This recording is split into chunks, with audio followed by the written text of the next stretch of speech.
Hey guys, welcome back to Ride Out MMA. My name's Connor. Today we're going to be going over the most important punch in martial arts. You know it, I know it, but can we do it perfectly? We're going to be getting into that today. So make sure you watch to the end of the video so you can see some of my favorite combinations and uses of this punch, and like and subscribe to the channel. Hey guys, like I said, today we're going to be going over the most important punch in martial arts, and if you saw the title of the video as well as the thumbnail, you know today we're going to be going over the jab. So the jab, for obvious reasons, is the most important punch in martial arts, right? You know right off the bat because it's the most thrown punch in martial arts fighting. Whether it's kickboxing, boxing, MMA, Muay Thai, the jab is probably the most utilized punch, but at the same time, the most underutilized punch, especially when we're watching MMA. At least that's my own personal perspective. People should be jabbing more. They should be jabbing better. They should be setting up stuff with the jab as well as using something to set up the jab. Who knows? But regardless, it's a punch that we need to do perfectly every single time. And also it's a punch that we need to feel comfortable throwing throughout the entirety of a fight. First, get into the jab. We need to understand what we're trying to accomplish with it. So the jab itself is basically our closest straight punch to our opponent. So if I'm orthodox with my lead foot forward, same as Yasmin here.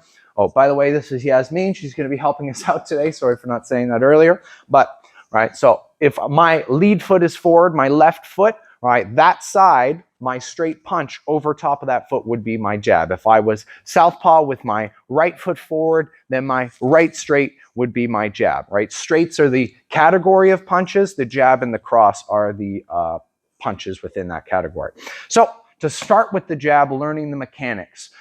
When we're throwing this punch, we have to trim the fat as much as possible. So when we're throwing it, we're not going to be telegraphing that punch at all. If you start telegraphing your jab, then it's already too late and your opponent will start to counter you, right? This is a punch, again, that we're going to be throwing a lot. So we have to make sure it's as efficient as possible and we stay consistent in that, right? It's done with subtlety, right? And we have a little bit of versatility too while we're throwing it. That is the four concepts that we're always going to be applying to every facet of martial arts, right? Consistency, efficiency, subtlety, and versatility. If you apply those four things to every single movement that you do and concept that you do within martial arts, you'll be doing them to the best of your ability.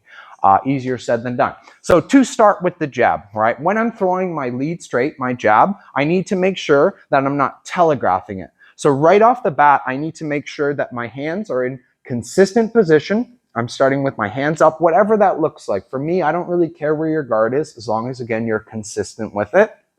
All right, my guard is up like this. My lead hand needs to leave from this starting position and go straight to my target. Right, again, this is a straight punch. It needs to go as straight and as linear as we could possibly make it.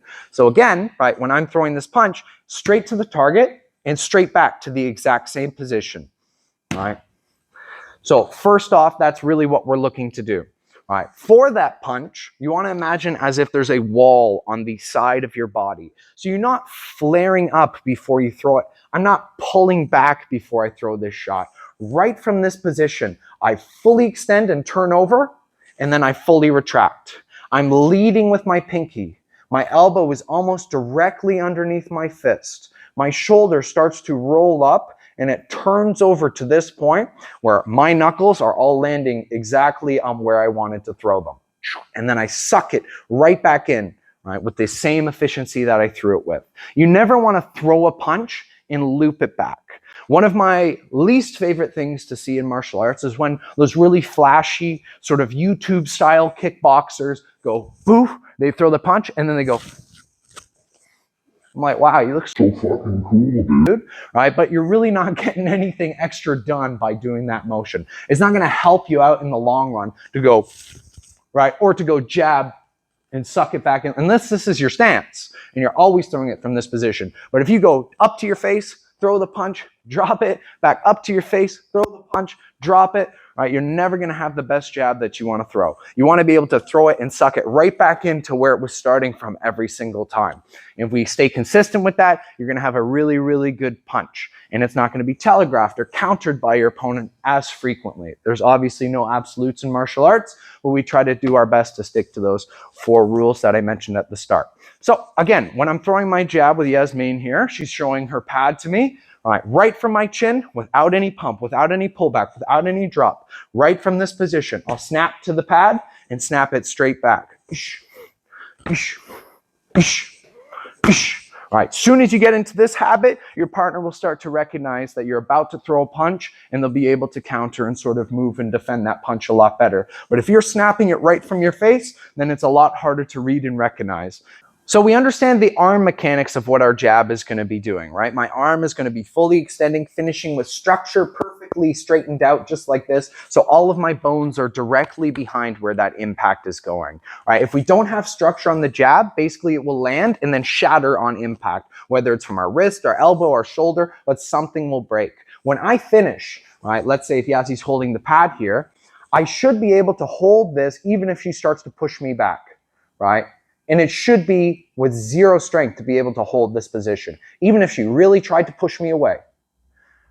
Right? The structure of my body supporting the end of that punch is where that power is going to be coming from. Now, obviously, there's context to which types of jabs we want to be throwing. I could be throwing snappy ones with intent to set something up, right? I could be feinting with it, right? A feint jab or however you want to call it. And then body jabs, but in general, if I want to have power behind that punch, I don't want it to land and then break on impact. So a common term that people would use when describing this concept would be weight transfer. So I'm standing, I stand very even in my stance because I teach from the context of MMA. So I have weight in my back foot, I have weight in my front foot, I'm always mobile, I can step and move, right, very efficiently. But when I'm throwing this punch, I want to be using my back foot to almost drive me into the power.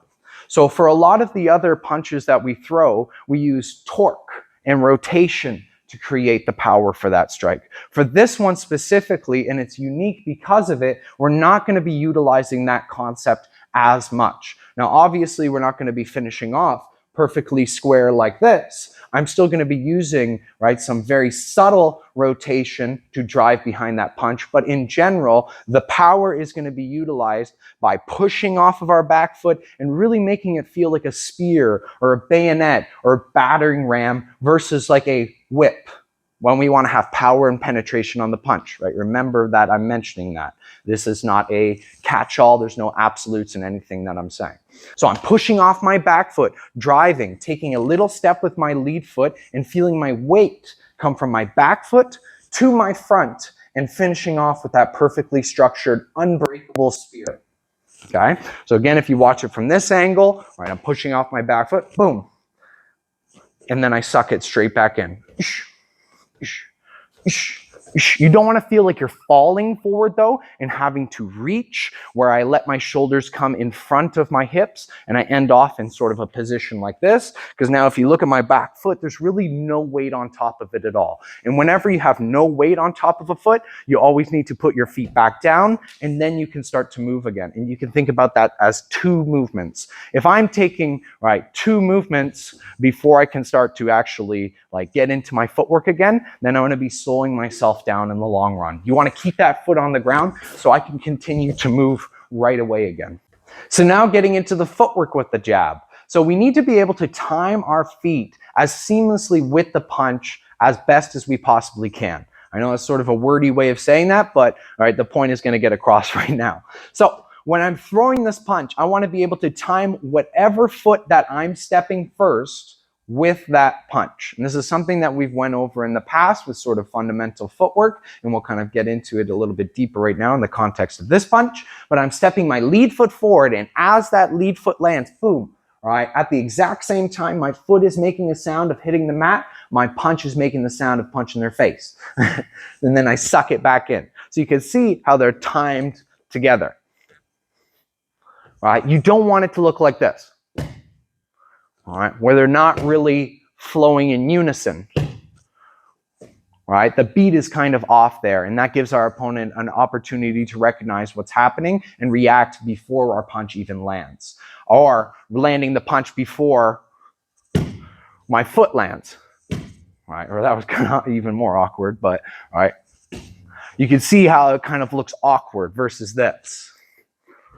And that goes vice versa for every direction that we want to be moving in. If I want to be moving forward, right, I step that lead foot forward and I time it with the jab. If I want to be going to my lead side, right, you can see how I step out and it's timed with the jab. If I want to be moving to my right or my rear side, again, right, now it's contralateral, my back foot and my front hand are timed together. If I want to be moving backwards, and if you understand that concept, then you can move in any direction with any punch that you want and never have the timing be broken up or your feet fall apart. So if I'm doing this with Yazzie here, take this angle for me, please. All right, she's holding her lead hand up. I want to cover a little bit of distance. I can't reach from right here without using my footwork. I'm going to drive with my back foot, step in with my lead, right, and cover that distance. And then suck it back in. If I want to follow up on the retraction of the punch, my back foot follows. So I get this.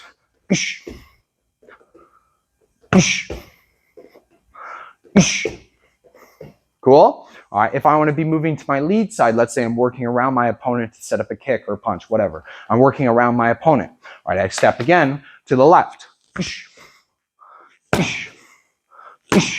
All right, and you can see how I move and my foot is timed with my hand the entire time. All right.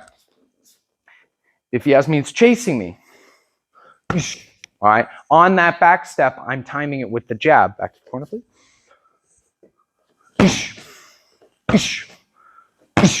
All right, at the same time that she's driving in, I'm able to take a step, right, create some space and land my punch at the same time. If I want to move to my rear side, this is the most awkward out of all of them, but it's good for learning anyways. All right, you'll probably do this 1% of the time if you ever do it, but it's still good to know. All right, my rear foot steps, and at the same time, could be good as a counter. But in general, you're not going to do this that frequently offensively. You can see how I'm timing that footwork with my step. The timing of the feet and the punch happening together are really fundamental to making a good jab happen. And if we can do that in every direction, now we have versatility to the punch and we can use it in a lot more circumstances and continue to pump that jab through the entirety of a fight.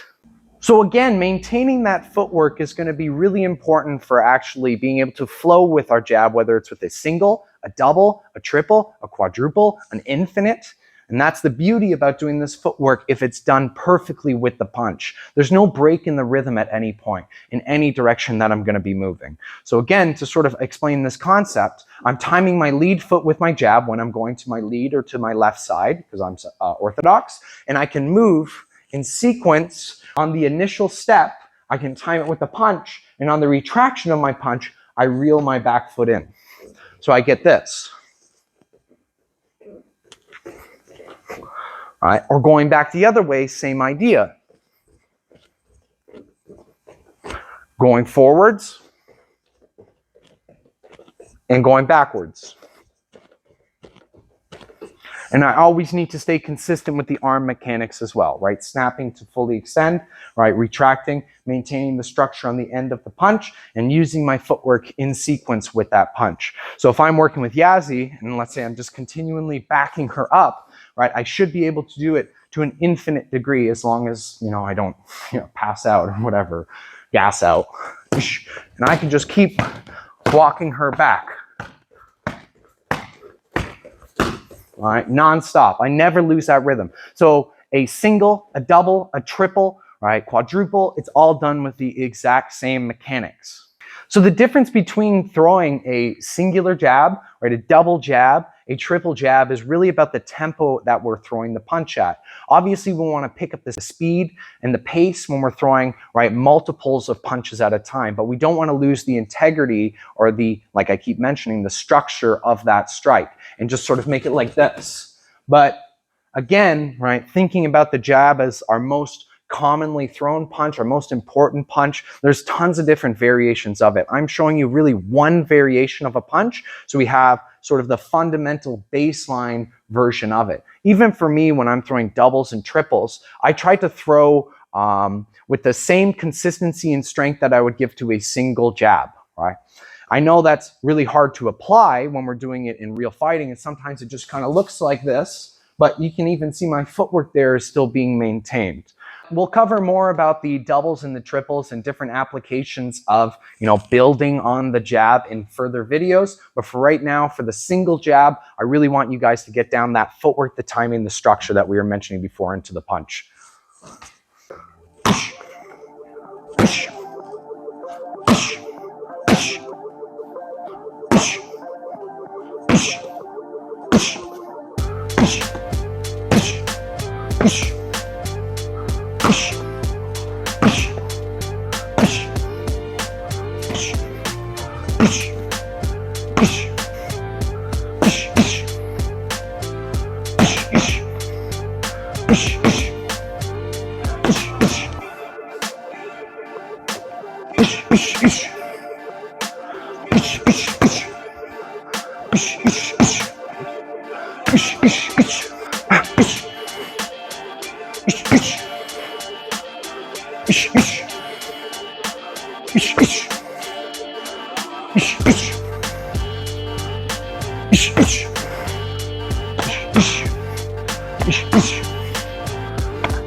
Okay guys, thanks so much for watching. Make sure you like and subscribe to the channel. I really appreciate it.